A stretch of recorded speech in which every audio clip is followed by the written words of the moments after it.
Welcome to Film at 50, a podcast that celebrates semi-centennials in the world of cinema. I'm your host, Brian Rowe. And on today's exclusive bonus features episode of the podcast, I have Forrest Hartman returning to talk about presidents in the movies, films about presidents. Tomorrow, of course, we have our 46th president being inaugurated. So we thought it'd be a fun week to talk about classic films, more modern films, the world of cinema when it comes to presidents. How are we doing, Forrest? Oh, I'm doing good. And yeah, thanks for having me on this episode. I think this one will be a lot of fun because in thinking about it, I started looking over lists and I was kind of surprised really about how many movies are about presidents or have presidents play a really key role, which I suppose I shouldn't be surprised by that, but I was. Yeah, there's a lot. And going through the list, there's a lot of films that I have not seen, a lot of the classics from like the 40s and 50s. Like there were a couple like in the 60s, like one's called Fail Safe, which I believe was remade by George Clooney in 2000, which I'm like sort of familiar with. But there's a lot of titles that I found online that I'd really be interested to see now, because most of the films on my list that I really enjoy are newer films. Yeah, well, yeah. What struck me too is because I'm getting old. We talked about this a little bit privately before the podcast. Is there hasn't, however, been a really great president movie in a while, like the last like 8 years or so. And that one struck me too because I was going back and it's like, oh, I love that movie, but man, it's been so long. I don't remember it that well. I need to go back and rewatch it. So there's a lot of them, but there hasn't been a lot in the last 5-10 years. So. Yeah, most of my titles, I would say like 5 or 6 of them are from the 90s. Like that seemed to be the decade of president films. Like I mean, you go in the last 10 years, I mean, of course you have Lincoln by Steven Spielberg with Daniel Day-Lewis, but I'm like, what has come out in the last 8 years since? There hasn't been very much. I mean, there's like The Post, also by Spielberg, that has kind of a political aspect to it, not really about Nixon very much, but no, I mean, I guess you could count it because Nixon appears in that film, but yeah, it's really like from the back, right?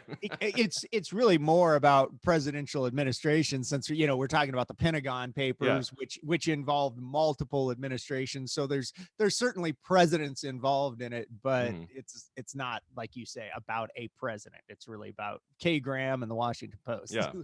A lot of these movies I have in my list, Forrest, are about Nixon. Like I want to say 4 or 5, maybe even 5 of these, like Nixon is the figure. So what is it about Richard Nixon that makes him such great fodder for film? Well, I mean, I think it's got to be Watergate, right? Yeah, because, Watergate. In my day job, I teach journalism at Chico State, which I think we've talked about before. And I actually have a class in journalism history where we explore it through film. And of course, we don't look just at presidential movies, but we've got a lot of Nixon movies in there because, of course, Watergate, when you're talking about journalism history, is one of the key moments. I mean, I really do think that's what it is, because when you're making a movie, you look for drama, you look for a good arc, you look for storytelling, right? And just the Watergate investigation and the fallout and everything, it's such a powerful story. The way Watergate was, I guess, blown open to the public, I guess, is sort of a detective story. So my feeling is that, right? It's just like, hey, if you're going to tell stories about president, that's just ripe for the picking. And that's probably why we saw so many good ones about Nixon. And plus he's an interesting character, regardless of how you see his place in history. He's a fascinating man to explore, right? From a character standpoint. Yeah. And then we get like Jimmy Carter. Have we seen a great film about Jimmy Carter yet? There's some of these presidential figures who I feel like they haven't made a single movie about them. There's got to be. I know there's films out there that have Carter in them, but I can't think of a great film specifically about Carter. It probably gets tougher though. What one-term presidents I think get get tougher, right? There's that. If somebody's 2 terms or involved in some big scandal or something like that, there's almost certain to be, or if they were assassinated, like Lincoln, I think if something really, really dramatic happened during their presidency or their 2 terms, you're more likely to see the movie than if they're a 1-term guy. Because there are a lot of presidents where, like, I'll read the name and I have no idea what this person is. My favorite is there's a president. What I feel like he was inaugurated and then like a few weeks later he died. It was like the shortest president. It was like 2 months. That was it. But he's one of the 46, right? Yeah. Someone should make a movie about him. It can be a short film. Yeah. So I have a list. Are we being too flip? Exactly. So I have a list of 10 movies that I love. Some more than others. I mean, I've got a couple goofy titles on here for sure. But you want to share kind of your first one for us? What's one film that you really like a lot about a president? Well, I mean, we've already talked about this one, so we might as well just get it out of the way and explore it. And I don't say that in a dismissive way at all, because I think it's, if not the best movie about a president ever, certainly it belongs in the top 5. And that's Lincoln. 2012, Steven Spielberg, like you said, Daniel Day-Lewis, great cast. Great filmmaker, really good story, I think. I mean, the farther we get away from the Civil War and the Lincoln era, I think the less people really know about Lincoln and what his presidency was like. And I just love this film. And I think it's an interesting film to watch today too, even though it's 8 years old. But if you talk to anybody about politics without getting political, the one thing everybody seems to agree on, regardless of what side of the political aisle they're on, is that we are in really divisive times.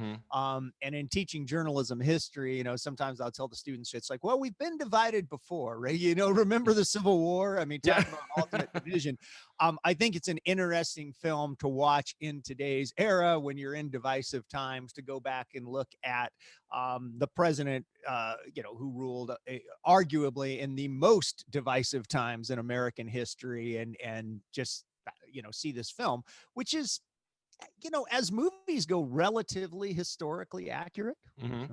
Which is tricky, right? For a film to be accurate in this movie, for the screenwriter Tony Kushner, must have been really difficult. I watched it recently again, and there's a documentary on the DVD or the Blu-ray where the first script that Spielberg read was like 350 pages long. Well, I mean, and that's the trick about him. Well, because you went to film school, right? I never did. I've just been a film critic. But I mean, the trick in examining somebody like Lincoln is, okay, well, what do we examine, right? I mean, you can, there have been multiple Lincoln movies, including the one where he was, I believe, a vampire hunter. Which was also 2012 for us. Yeah, and which I also do not recommend. As much as I recommend, don't get those two confused. We're not talking about Abraham Lincoln Vampire Hunter. A fun book. I read the book way back in the day. It was really fun. The movie was a little bit too much. Yeah. Right. Yeah. But yeah, I mean, it's sort of like, hey, I'm going to make a World War II movie, and the next question's, great. Well, yeah. What's that movie going to be about? Right. What are you going to do differently? Exactly. What are you going to do differently, and what are you going to explore? Because you're not going to explore it all. And so, it is tough. So Lincoln was a passion project for Spielberg. I think he was working on it for like 10 plus years. Liam Neeson was going to play Lincoln for many years, and then he dropped out. I think he thought he was too old or something by like 2010. And I think from the beginning, Spielberg was going after Daniel Day-Lewis. Like that's who he wanted. But Daniel Day-Lewis is hard to get, right? He only makes so few projects. And for him to play this historical figure, everybody knows, he was kind of like, I don't know. It took a while to convince him to do it. But boy, what a masterstroke of casting. I mean, he is the movie. He's amazing in it. Well, anything Daniel Day-Lewis does, I pretty much think is genius. I mean, because like you say, he's one of those actors that there's great actors who seem to take everything thrown at them. And then, like you say, there's Daniel Day-Lewis, who's like, if I'm going to do a part, I'm going to invest my entire soul into it for 2 years or whatever. But it works for him because what great performances and things. And Mhm. you're right. I could see Liam Neeson doing that role. Mhm. I think he would have been good. You're doing a nice job, but yeah, if you've got to go to your B team, or you lose the guy you have attached, you could do a lot worse than Daniel Day-Lewis, right?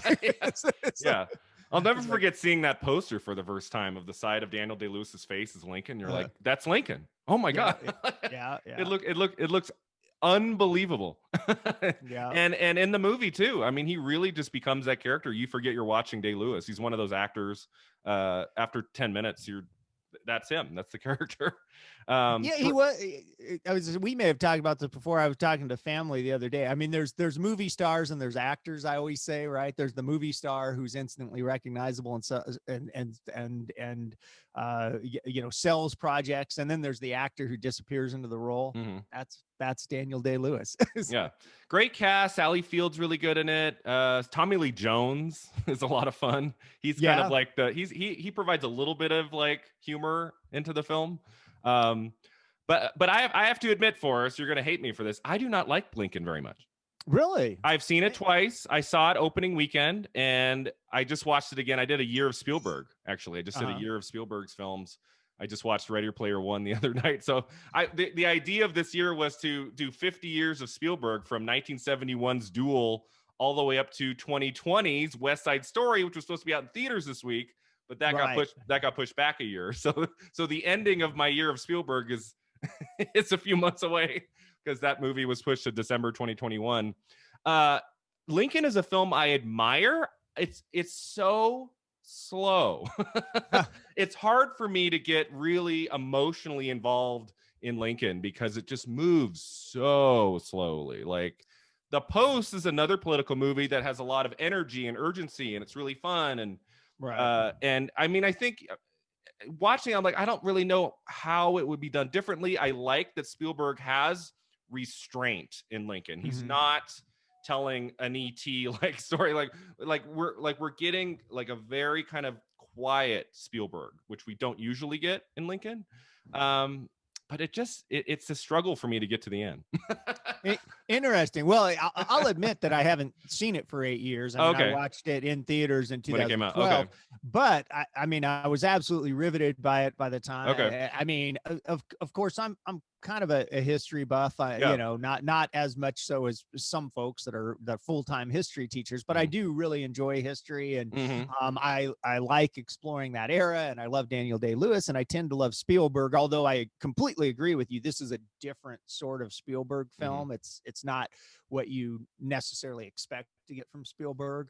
But yeah, I guess we feel different, and it is long.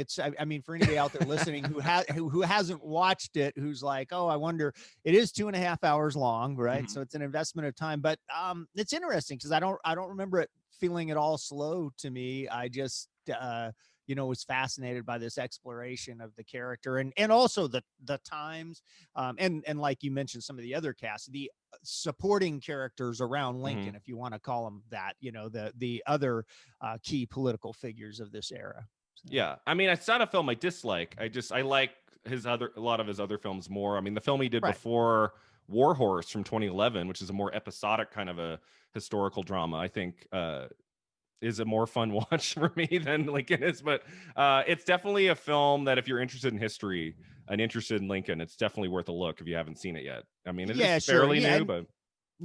And with you said fun. I mean, I would agree that War Horse, although there's some horrific moments in that movie, is more fun, right? It's a more energetic film. I mean, you described it pretty well. Although, I think it's going to depend on you as a viewer as to whether you get bogged down by the pace or whether you kind of revel in it like I did.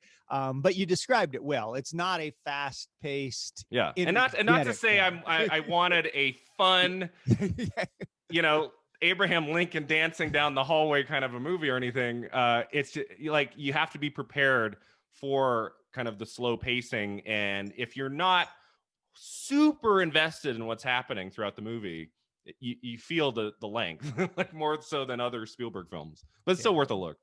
Yeah. I mean, it's all because Spielberg chose not to look at that vampire hunting part of his career. Had he gone that direction. could have been 4 stars for us. Could have made my top 5 of 2012. Yeah. So moving in a new direction for us, my number 10 film is Independence Day.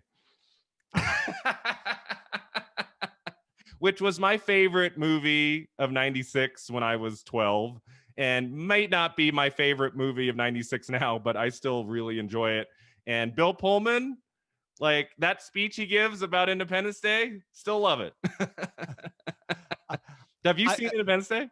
Oh, I have. In fact, I didn't do a full-on top 10 list like you did. I just listed films about president that I thought were interesting, and this one appeared on my list. And honestly, I mean, if I had lined it out to 10, this would probably be on my list somewhere around the same place as yours. So I think it's a fine choice.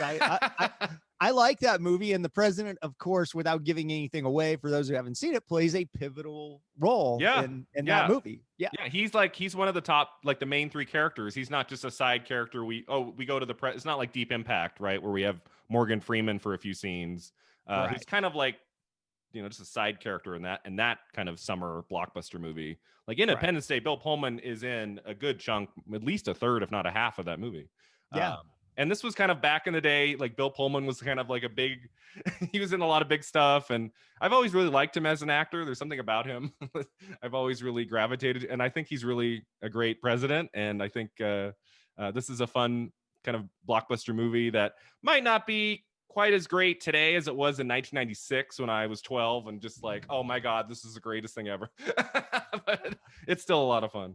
I still think it's a fun movie. I mean, I have watched this one since 1996. I can't remember the it's been last. A while. Yeah, I can't remember the last time I watched it, but I've definitely seen it more than once. And whenever the last time I watched it was, it held up. I still had fun with it. It wasn't like, oh, it's horribly dated. So I think you could probably still watch this today and have a good time with it because, aside from Bill Pullman, you got Will Smith, who's always fun as a charismatic lead, sort of action hero, which is who he plays in that film. And right at the beginning of his film career. Yeah. So it's I'm down with you. That one makes my list.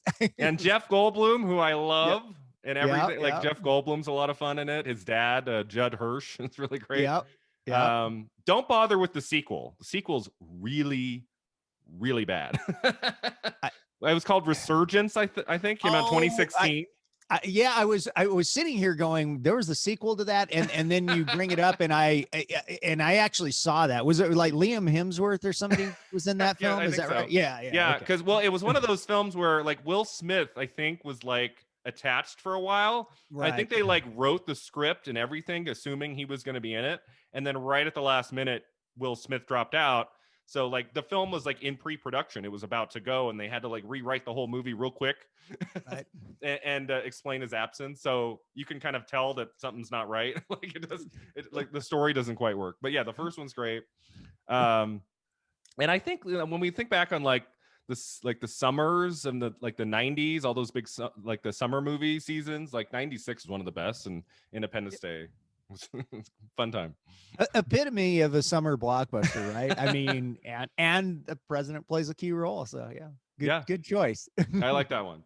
I did want to say before I started with my top 10 was there is one film from the 80s by Robert Altman called Secret Honor that I've heard really great things about.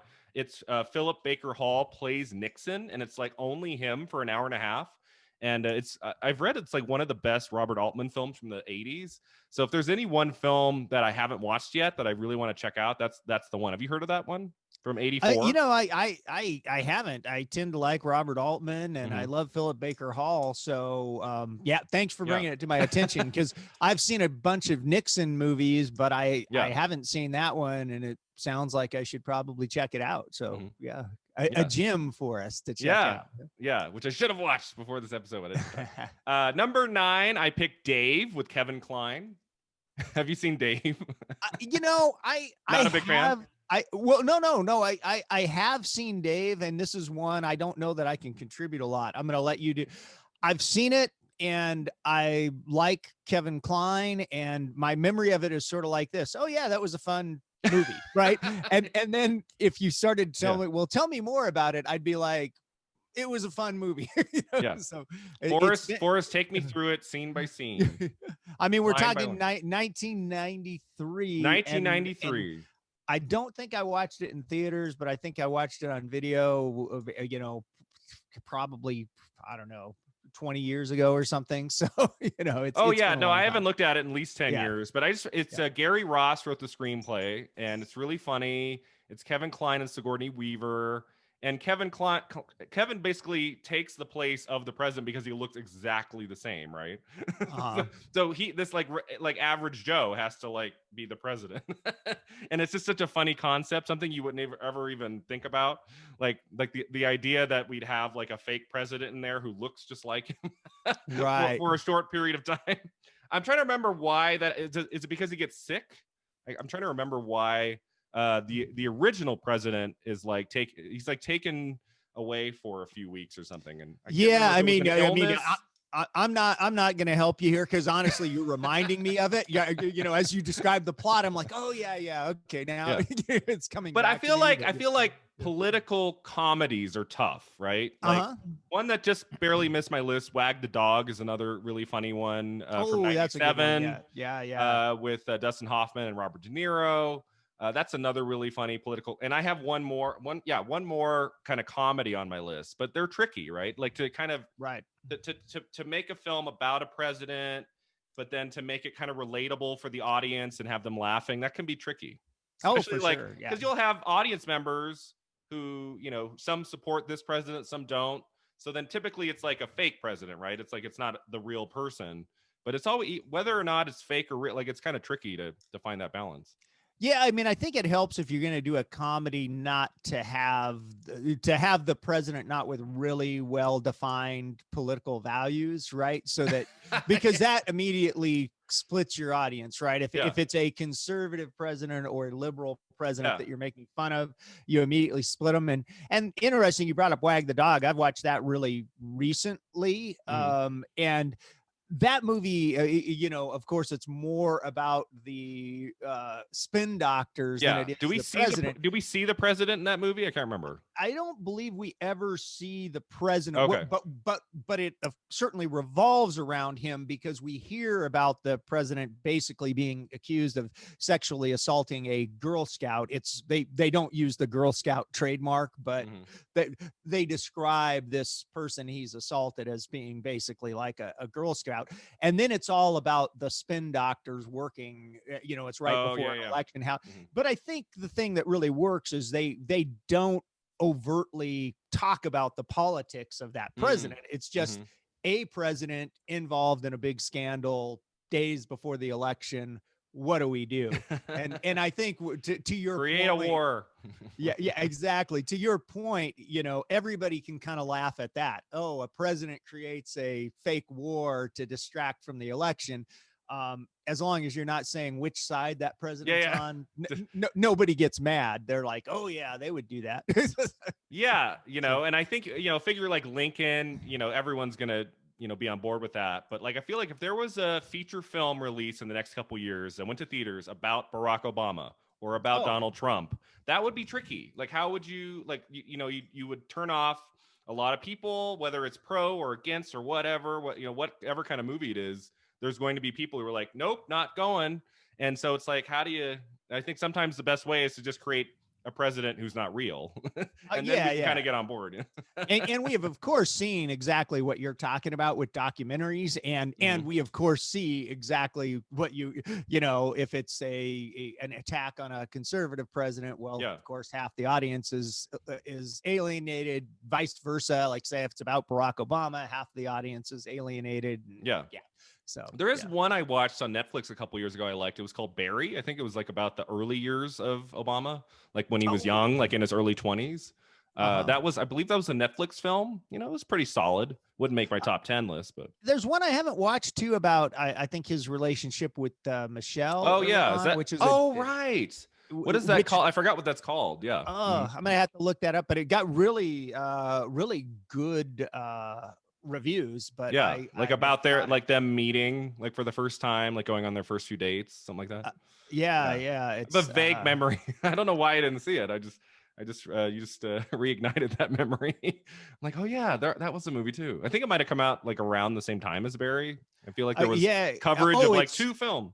It's I looked it up for South Side with You. South Side with You. Okay, does it have who's in it?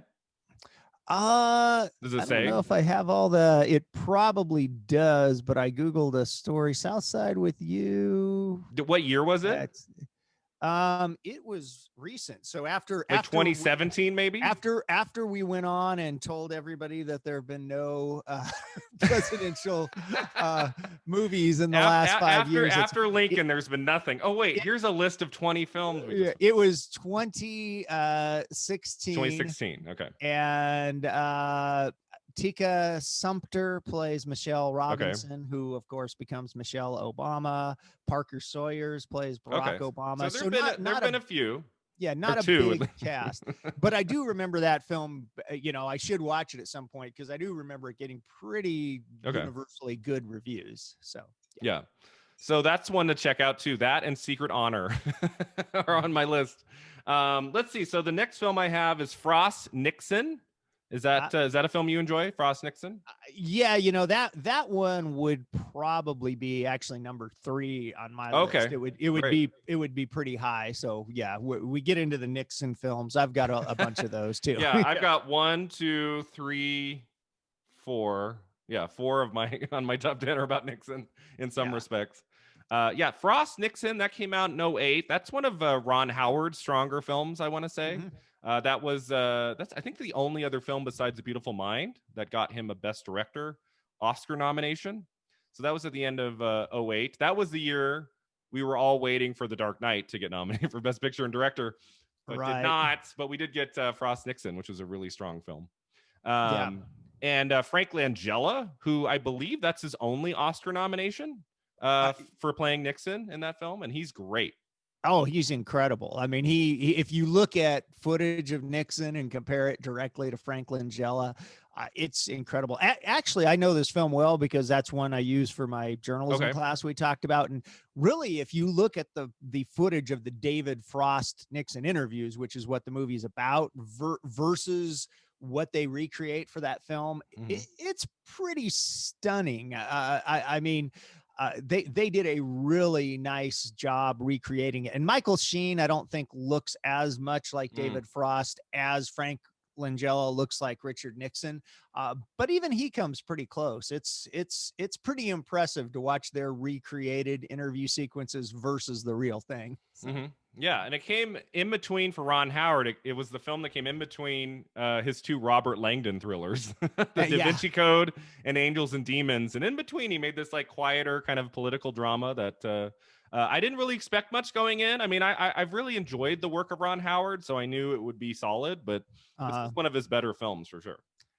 Yeah. And it's funny you say that he put it in between those 2 kind of big thrillers because I would argue it's a better film than either of those. Oh, yeah. But much quieter, smaller movie that, that just rolls, under the radar. But what's interesting is, like I said, I teach this for a Chico State journalism class. So you would think university students, they're going to be bored by this because it's a movie about a journalist, David Frost, interviewing a former president, Richard Nixon. Boring, long drive. The students almost universally love this movie. Oh, great. Arguably because of how well it's done. So. Yeah, I've taught films to students for many years, and it's amazing how there's some films that I expect them to really love, and they're like bored stiff. And then there's some like just right before we went to quarantine, I was teaching a Team C class, and I showed the students Sunset Boulevard from 1950, my favorite film. And I was kind of nervous going in. I'm like, are they going to like this? Like, what if they all hate it? Like, this is going to be a really tough discussion because I love it so much. And they absolutely adored it, even though it was 70 years ago, black and white, a different time. I had like 20 students in there, and they loved it. So like sometimes it's really great when you show a film that you're not expecting students to really get into. It's older. It's about, issues that they might not really care about today. But if the film is made the right way. Like it can be really powerful for students. And I think Frost Nixon is another one. I'm really happy that your students enjoyed it. Yeah. I'm glad to hear people are young people are still liking Sunset Boulevard too, because I like you, I love that movie, but sometimes you get people, well, is it in black and white? Yeah, well then I'm not watching. It's like, well, then I won't okay. come to class that day. Thank you. Yeah, exactly. So. My next film is black and white. This is my only classic film on the list, Forrest. I mean, it was tough looking at the list of 30s and 40s and 50s films. A lot of them I have not seen. But in 2016, or was it 2017, I did a year of John Ford, a director. I'd only seen 3 of his movies. And so I said, I'm going to watch his work. And some of the films were kind of tough because it's a lot of Westerns. Western after Western after Western. It's like, oh my God. But one of his early films that I really enjoyed is Young Mr. Lincoln, starring Henry Fonda. Have you heard of that or seen that? I have certainly heard of it, but I got to admit, I have not seen it. So this is my Lincoln film for the list.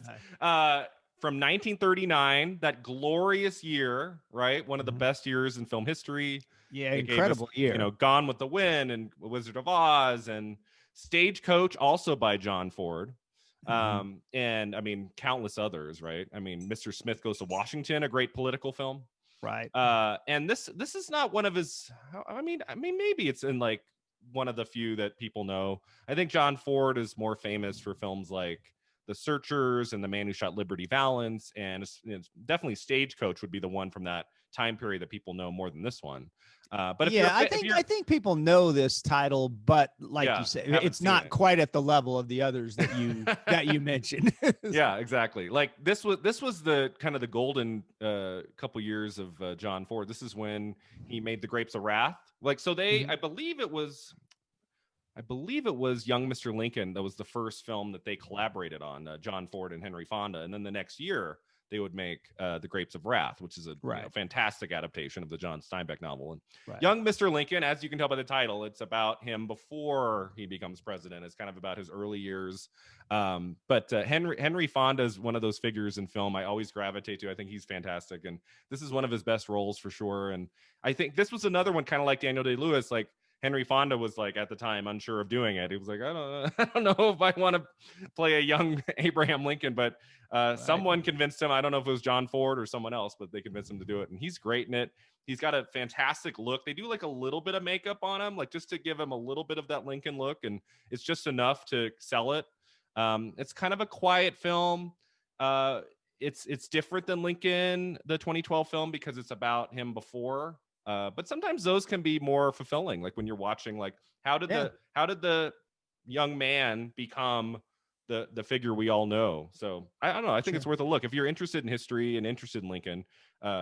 Outside of the 2012 Spielberg film, I think the Young Mr. Lincoln from 1939 might be worth a look. Yeah, well, regardless of what listeners do, I have to watch that because, like I said, that's a film that's been on my radar. I'm aware of it, but I've never seen it. And hey, we just gave people a nice double feature, right? They can watch Young Mr. Lincoln, then watch Lincoln, and then they can decide whether they line up more with your tastes or mine. Well, it has to. If it's somebody who hates black and white, that's not fair. Well, and to be honest, win, Brian.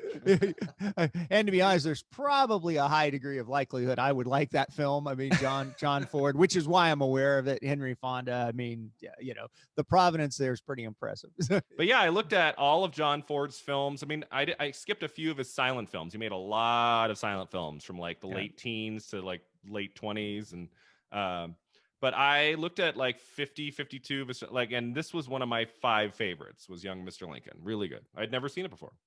Gotcha. So moving on from that to something goofier, and that's from 1999, Dick.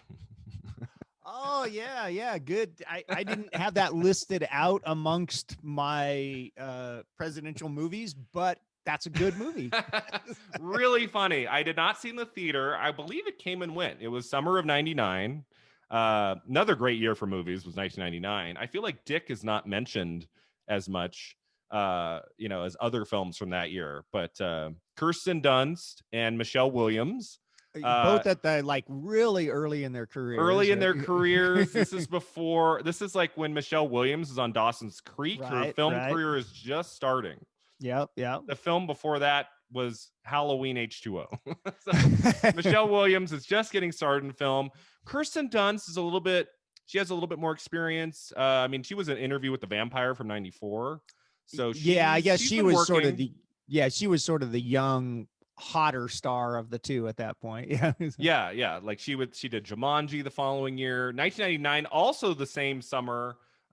Kirsten Dunst is in Drop Dead Gorgeous, another great comedy. So she made two great comedies and that were released the same summer. That's kind of insane. Right. Have you seen Drop Dead Gorgeous? It's so funny. I know the name, but I don't think I did ever see that. So, although I'm getting really so old and I've watched so many movies that every now and then there are some that just completely escape me. Like when you brought up the Independence Day sequel, I'm like, there was a sequel, and then we started talking about it, and I'm like, oh yeah, I saw that movie. Yeah. So Dick, it has Dan Hedaya as Richard Nixon, a great character actor I've always really enjoyed. He's also in Clueless. He's Alicia Silverstone's dad in Clueless. He's in a lot of stuff. But yeah, it's like a comedy. It's like what if like the whistleblower were they these two high school girls, right? Like they're kind of like the masterminds behind everything that happened, and they kind of get to the bottom of everything, and these two girls are the ones who get Nixon pushed out of office, and it's just a really funny film. Great script.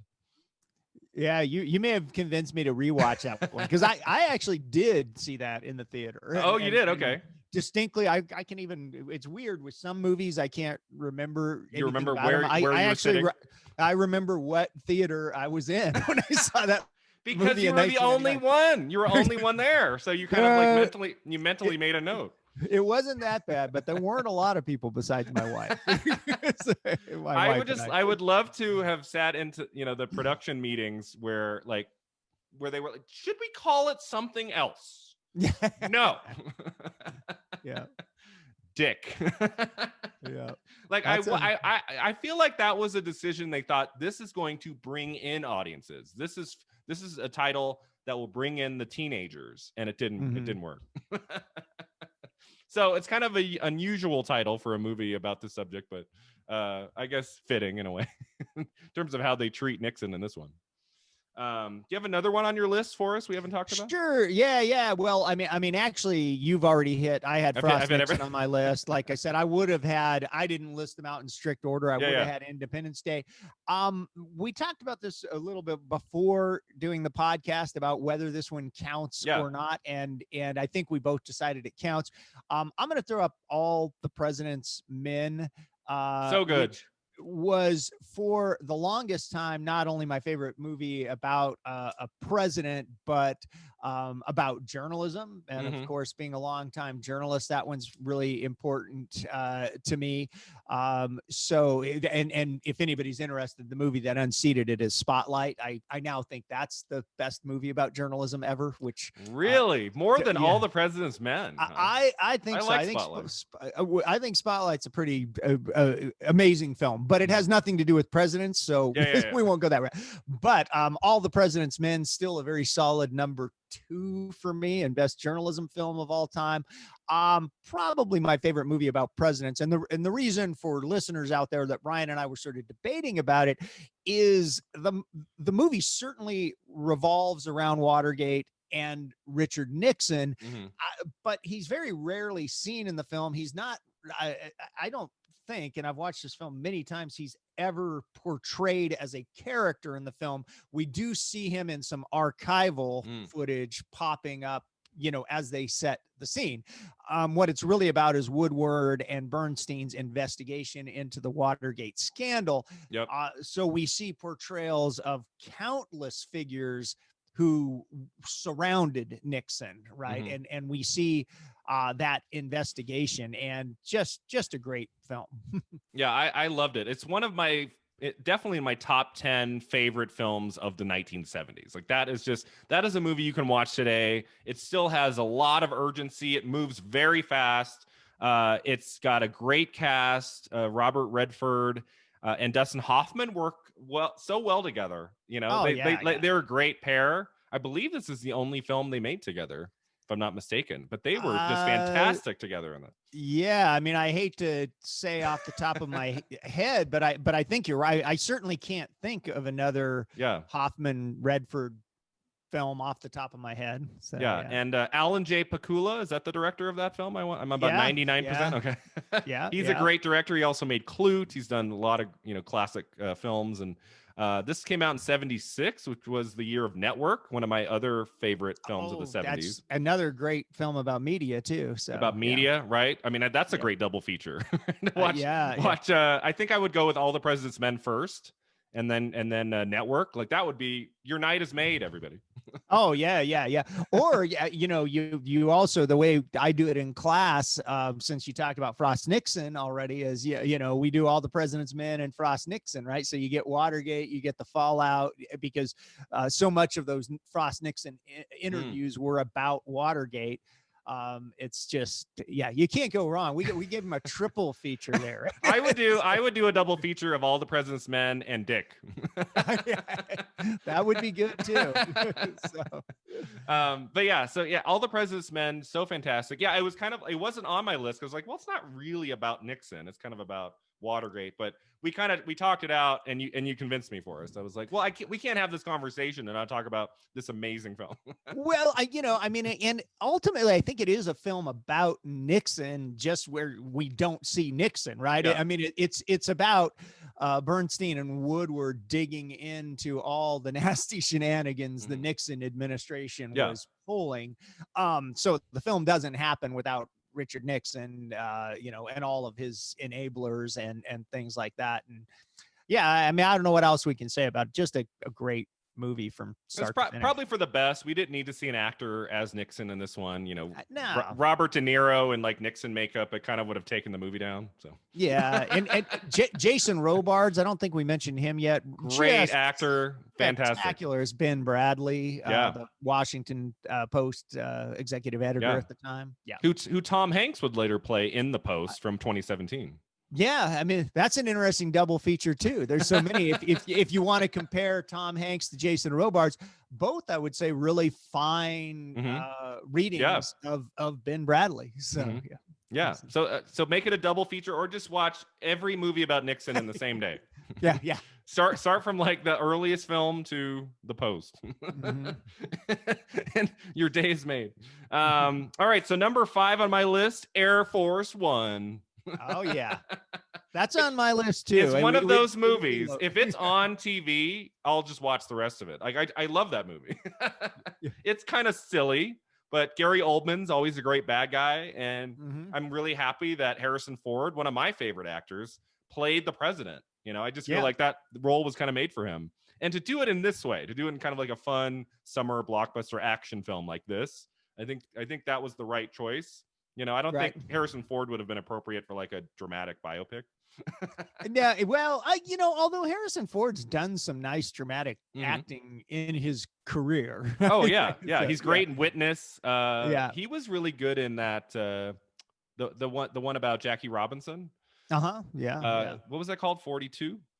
I think so. With Chadwick Boseman, of course. Chadwick Boseman, like sort of his breakout role, right? Chadwick Boseman. Harrison Ford is an underrated actor. I think he has dramatic range that we don't see very much. So it's not to say that I wouldn't want to see Harrison Ford play like a real president in something, but I just felt like this movie, it uses him to his full potential. Like I just think he's great in it.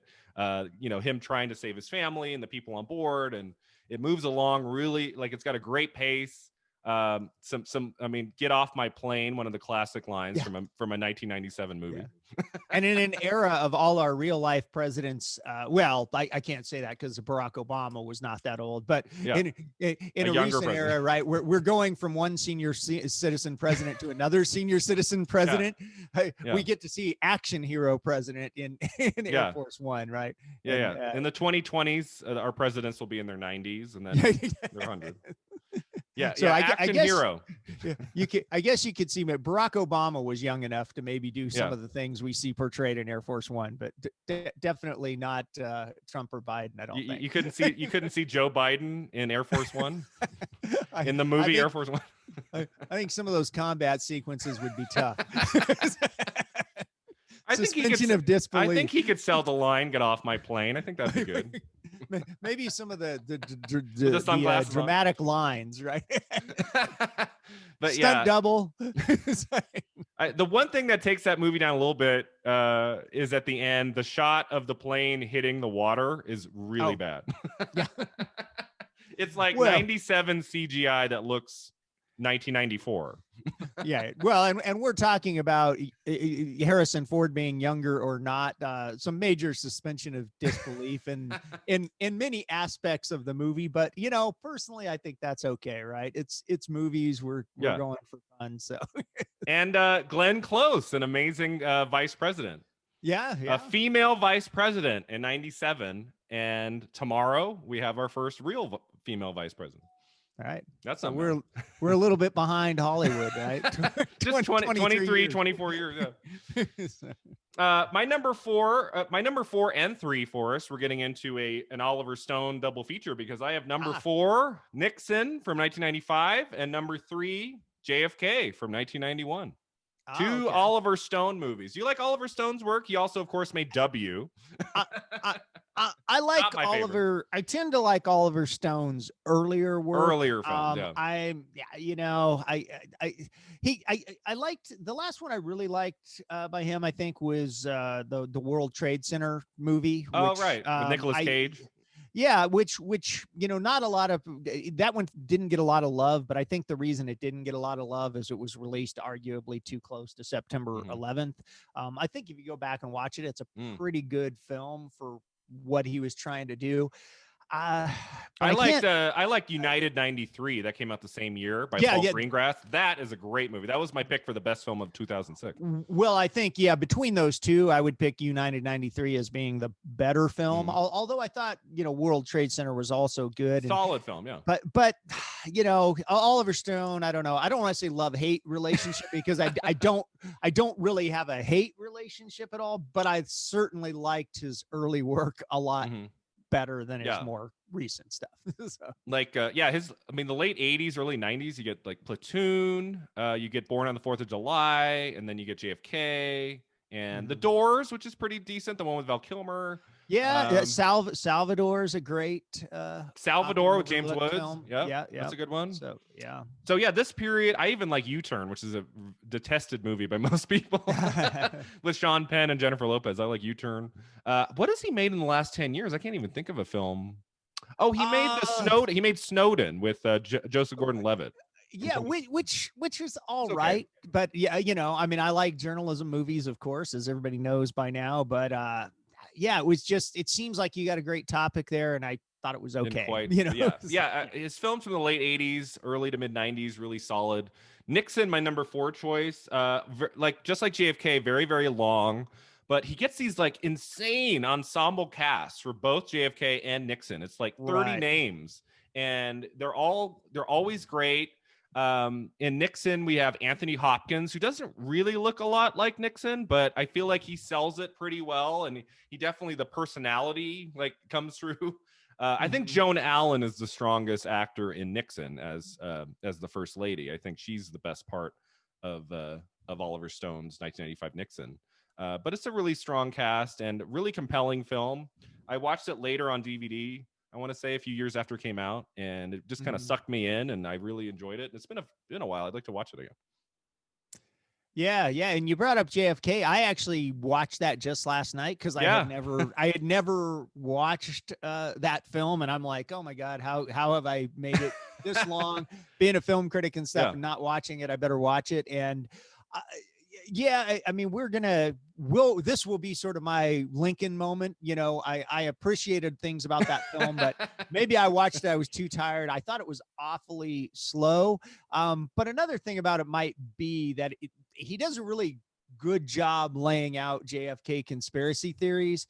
But to me, I was already aware of a fair amount of those theories, and it seemed to take a long time getting there to me. I mean, a well-made film, incredible cast, but I guess my reaction to JFK is sort of the same as your reaction to Lincoln. It's like, I can appreciate this film, but it seems to be taking a long time to get where it's going.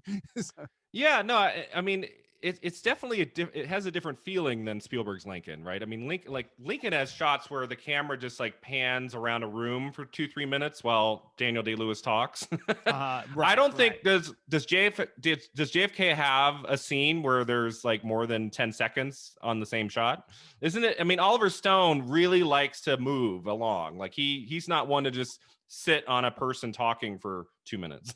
No, true. Yeah. I mean, he keeps moving, although Yeah. there is a lot of talking in the film, right? Yeah, Because it's I a mean, talky because it's film. about uncovering a Mhm. conspiracy theory. So, Yeah, and Kevin Costner is the lead. He's really great. This is like the period of Kevin Costner's career where he was huge. This was right after Dances with Wolves, and then he would right. go on the next year to do Bodyguard, and so he was like really in demand at this point in his career. And you have Jack Lemmon, I remember, is really solid in it, and one of my favorite actors, I believe this is his only dramatic role, and he's great, and that's John Candy. Oh yeah, Has a that's very right. small part in Very small, JFK, very small. just Yeah. a couple years before his death, and I believe this was his only dramatic role in a film. And so that's That something I kind of like about it. the cast of this film is insane. I mean, for people who haven't seen it, Sissy Spacek, right? There's a bunch of people. yeah, I mean, since I had not watched it, I mean, since it's one of those films that I've been aware of, and it's like, oh yeah, I guess I better finally watch this since we're talking about president movies. I mean, when they're rolling through the beginning cast, my wife's like, holy cow, everybody's in this movie, and I'm like, yeah, and I'm watching it, I'm like, yeah, it is. I mean, you got Ed Asner, you got the people you already mentioned, Gary Oldman. I mean, it's Gary just Oldman's really good like, in it. they just keep coming, and I'm just like, man, everybody is in this film. Yeah. So, yeah.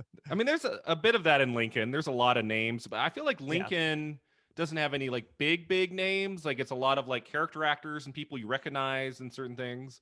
Whereas in Right. JFK, you have to sometimes stop and be like, oh my God, it's so and so. Oh yeah, I mean, I did that. Walter Matthau. I mean, Walter it's just like all these people pop up. Like, I Yeah. mean, that was when I first saw Ed Asner. I was like, is that Ed, it's Ed Asner? I'm like, oh, like holy cow. Yeah. So that, I mean, like, there's been a lot of films about JFK, about his assassination. I like the miniseries, limited series about based on the Stephen King novel 11/22/63 with James Franco. Parkland was solid. I believe that came out in 2013. That was about like the actual like the unit that helped treat John F. Kennedy when he came in after the gunshot wound. And right. there's been a lot of films about that day and about that time. I feel like JFK is the one to watch. Is there another one you've seen that you'd recommend? Oh, I mean, I think if you really want to watch a conspiracy theory, I mean, outside of documentaries, Yeah, I mean, documentaries of also course, we haven't said enough of this, perhaps. I mean, films always take liberties because they have to take liberties to be an interesting feature film. But outside of documentaries, I think if you just want a taste of it, this is it. And I mean, I think the film does a pretty good job laying out the major conspiracy theory points as they were made, and it's of course based on the activities of a real life DA played by who is the Kevin Costner character, and I think that's one thing Oliver Stone does incredibly well. It's a fairly complex conspiracy theory involving JFK, and the movie explains it fairly well, exactly as the real life conspiracy theories go. Of course, there are people who think it's nuts and that it's a conspiracy theory, and there are people who aren't. But I mean, if you don't know anything about this, I would agree with you. This is a pretty nice introduction, right? It tells you the whole thing. And it's definitely geared to make you want to believe the conspiracy, right? So, I mean, I suppose you would do well to watch this and then and do some reading on people who think the conspiracy's BS as well, and then you'll be well rounded. Yeah, you'd want to do some reading and look at some documentaries. You wouldn't want to just watch JFK and that's what happened. Okay, right. Probably do some other research as well. But it's worth a look if you haven't seen that before. My number 2 is All the President's Men. I would put that right at the top. It's probably even a better film than my number 1, but my number 1 is much more about a president. Do you have any final titles? Do you know what I'm going to say for number 1? Well, I'm not sure, but since we are talking about JFK before we do the transition, one that I think that I have not watched for 20 years, but that I loved when it came out, and which would be a nice pairing Okay. with JFK is 13 Days. Oh, yeah. Okay. Which is about the Kennedy administration struggling with the Cuban Missile Crisis in 1962, which is why I say it's a nice pairing with JFK, is because many people in the JFK conspiracy theories link Kennedy's response to the Cuban Missile Crisis directly to the assassination and things like that. And I think that's just a really, really nice film, 13 Days. If you haven't seen it, directed by Roger Donaldson, and for a political film, very taut and exciting, I would argue. Yeah, I want to watch that again. It's been 20 years. When I saw it, I was maybe a little too young for it, so it kind of went over my head. It was a little too slow. I think I might appreciate it more now. So I might I'm going to add that to my list. I might take a look at that again. Yeah, I mean, it has been 20 years since I've seen it, but you know, but I mean, it was well reviewed, not just by me, but by others when it came out. It's got Bruce Greenwood as JFK. It's got Stephen Culp as Robert Kennedy, and it also has Kevin Costner in that film as well. Kevin Costner is in both. Yeah, so you can have a after you've watched all 3.5 hours or whatever it is of JFK, you should put on 13 Days. Yep.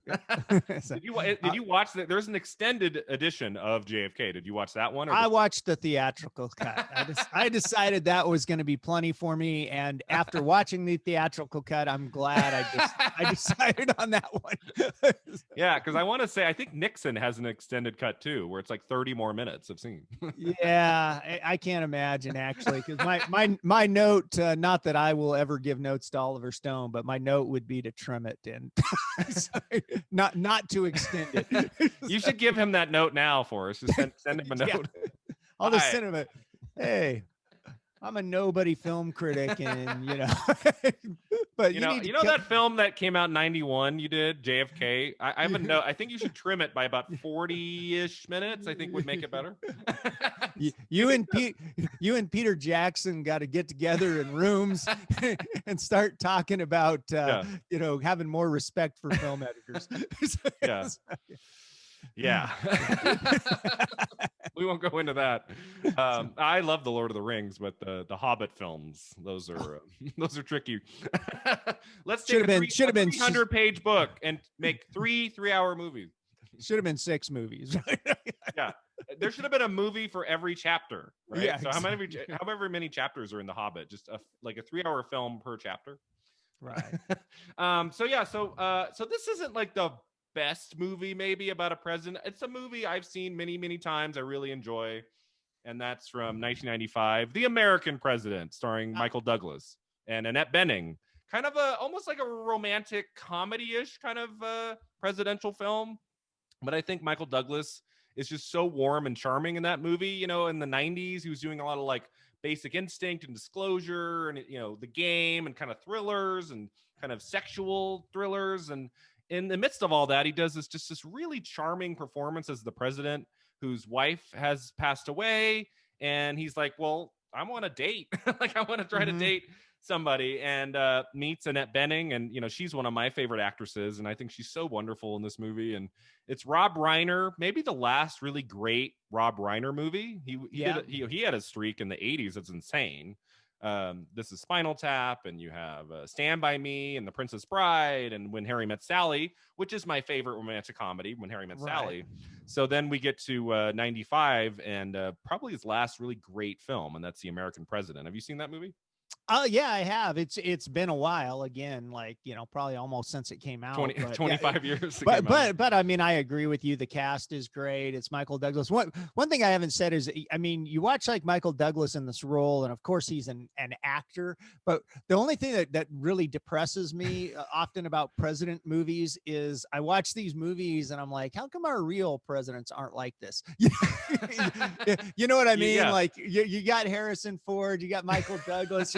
They're comforting. They're always doing the right thing. Putting the people ahead of themselves, self-sacrificial. And then I turn on the news and I'm like, man, we could really use a guy like Michael Douglas right now. Yeah, even older Michael Douglas. Yeah, exactly. Do it. Yeah, great ensemble cast. Who else is in that film? You have Michael J. Fox is in it. He's really great. Yeah, Martin Sheen Martin Sheen before The West Wing. Yeah. Yeah. So just a great script. Aaron Sorkin screenplay, right? Aaron Sorkin before The West Wing wrote the screenplay to The American President. I mean, this probably helped get him the gig for The West Wing. Like, probably. This movie shows you how he can write dialogue and, you know, kind of the political kind of very fast dialogue. And yeah, he did a great job with the script. And Rob Reiner, just he kind of stays out of it. You know, he's not showy, Rob Reiner, in this movie. He's just telling the story. And you know, if you're in the right mood, it's just such a wonderful film. Like, it's a good one to watch with the whole family, and I enjoy it. It's been a while. It's been a while. I'm just talking about it right now. I'm like, I kind of want to watch it again. Really nice. Yeah. Good movie. I mean, a lot of the ones that we talked about, it's been so long since I actively watched them that it's like, oh yeah, we need to go back and watch that. So, you know what? I thought of one other one that's really recent that I think we should tack on before we sign off, which is not strictly about the president, but where a president, George Washington, in fact, plays a key role. And you can stream it now on, is it Apple? You'll correct me. But Hamilton, the musical. Oh, Disney Plus. There is really Disney. Thank you. There's really a nice filmed version of Hamilton. Okay, I need to watch that. On Disney Plus, which I have never seen it as a theatrical stage production. I've only seen the Disney Plus movie version, which I guess you can call it a movie, but it really is a filmed production of the theatrical production. But really super well done, and certainly deals with American politics. George Washington is more than a passing character in Hamilton, even though it's of course more about Alexander Hamilton than it is George Washington. But George Washington has a pivotal role, and since this is a musical, he sings and all that kind of stuff.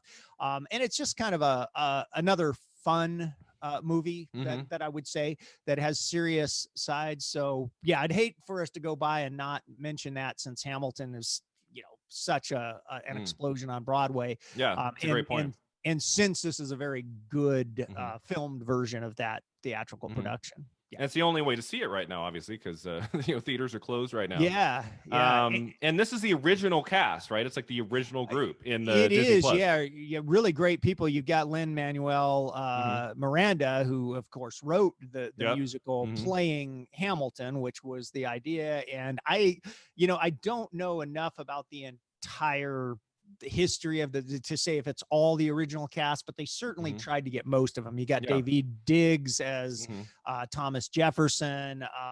It's a fine cast. Leslie Odom Jr. is in there as Aaron Burr, and Aaron Burr's sort of the foil to Hamilton throughout, for people who don't know the story. So it is a very good cast and a very nice production. And it's interesting too, why I think we can call it a film, other than that it's on Disney Plus, is that they didn't just film one performance. They filmed multiple performances over a series of nights, and stitched it together in such a way that they could get nice close-ups and interesting. And basically the best numbers, right? If they film the same number 5 times, they could take the best performances. So I didn't know not that. I actually read about it a little bit afterwards and said, oh, that's interesting. And there were certain film making touches that made me go, well, that's interesting. I wonder how they did that. And then I looked it up, and it's like, oh, okay, they stitched it together. But it's stitched together in such a way that it doesn't feel stitched together when you're watching it. I mean, they basically just filmed a number of performances and then took the best segments of each night and put it together, and it plays, you know, just like it would if you were sitting in a theater, but you get the greatest hits. Thanks for reminding me about that. I forgot. I meant to watch it, and then, you know, life got in the way, and I forgot that was the thing, that I need to go on Disney Plus. You can watch the whole thing, you know, as you say, close-ups and wide shots. It's not just like a static camera, right? It's like it's a cinematic experience, right? Yeah, if you like movies, I mean, if you like musicals, I think you will enjoy it. You don't have to be a big theater buff, but you know you got to like musicals because these people are singing. It's obviously rap music. It's a rap musical, which not everybody loves, but I'm not the biggest rap fan in the world, but I think the soundtrack for this is pretty spectacular, so I definitely recommend it. That makes me think, Forrest, there should be more musical films about presidents. Yeah. If Lincoln had been a musical. One for you to write. Yeah. All right, Forrest. Well, this was such a blast always to talk to you. It's a great time. I should tell our listeners, if you haven't listened to or watched, we've recorded 2 episodes together. The first one was Monty Walsh, which aired in October. And then we have a brand new episode that's just recently aired. You can listen to it wherever you listen to your podcast. You can also watch it on YouTube. And that's our discussion about Little Big Man, starring Dustin Hoffman. So check that out. And Forrest, if you want to end here with just tell us where we can find you online. Oh, well, you can find me at forresthartman.com. I pretty regularly contribute to a magazine, online magazine called Highbrow Magazine, which you just find at highbrowmagazine.com. So look at me, one of those 2 places, and you'll find me. All right. Thanks again, Forrest. This was a blast. And thank you to all of you for listening or watching. We'll catch you next time on Film at 50.